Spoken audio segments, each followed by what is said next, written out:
enggak, saya juga suka sate, tapi ya dikontrol secukupnya. Yang kedua adalah zat karsinogenik, ya jelas salah satunya adalah rokok. Walaupun saya dulu ada perokok berat dan sampai sekarang juga, rokok yang memicu kanker itu adalah bukan nikotinnya, tapi tarnya. Tar yang ada di dalam rokok ini tuh sangat memicu kanker paru, dan kerasannya itu baru di usia 50-60 tahun. Ya kan? Kanker. Itu alasan rata-rata orang zaman dulu tingwe, karena tarnya tidak sebesar yang pakai filter. Tapi sekarang ada yang namanya, ada produk yang rokok elektrik, dan itu masih di Inggris dijadikan terapi. Tapi tetap aja, kalau belum menyentuh sebaiknya jangan. Dan kalau saya sudah mengurangi, saya udah nggak seganas dulu kalau ngudut. Zat karsinogenik yang berikutnya adalah minyak yang digoreng dan digunakan berkali-kali, minyak curah. Jadi minyak curah itu adalah minyak, bukan minyak curah sisa, itu bukan. Minyak curah itu kan sisa, itu nggak apa-apa. Tapi minyak dia adalah minyak sisa. Jadi saya goreng nih, terus digunakan lagi sampai hitam kan? Kembali ketika hitam itu akan menjadi zat karbon. Itu harus dihindari karena bisa memicu kanker juga.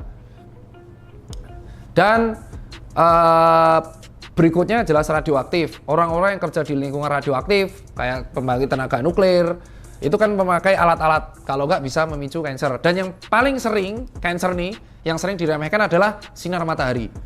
Itu karsinogenik juga. Loh kenapa? Sinar matahari itu UV-nya ada banyak. Tapi ada salah satu UV yang dia itu merusak kemampuan sel melanosit kita, menjadi melanoma nanti. Jadi sel UV ini kalau kita kepapar terus-terusan, ganas, apalagi dengan lingkungan pemanasan global seperti yang terus meningkat, itu akan memicu perubahan pola dari sel kulit. Secara lebih lanjut kamu bisa cek langsung ceramah atau dokter-dokter SPKK yang ada di Indonesia sering sharing. Itulah beberapa orang rata-rata yang UV, untuk mencegah UV dia pakai tabir surya. Karena memang benar, semakin kita terpapar sinar matahari, itu kita bisa kena yang namanya squamous cell carcinoma atau basalius cell carcinoma. Dan dua-duanya itu termasuk kanker ganas, karsinoma, namanya aja karsinoma. Ganas. Itu bahaya banget. Jadi makanya kalau teman-teman yang naik motor, usahakan pakai jaket. Itu bukan hitam tuh wajar. Kalau kena matahari hitam nggak apa-apa, karena kan, tapi yang paling bahaya adalah bukan hitamnya, tapi sel-sel kulit kita bisa menjadi kanker. Itulah alasan banyak petani-petani kita, itu kalau kita obatin rata-rata ada juga gejala SCC tapi stage 1, stage 2. Biasanya terjadi di kalangan yang agraria.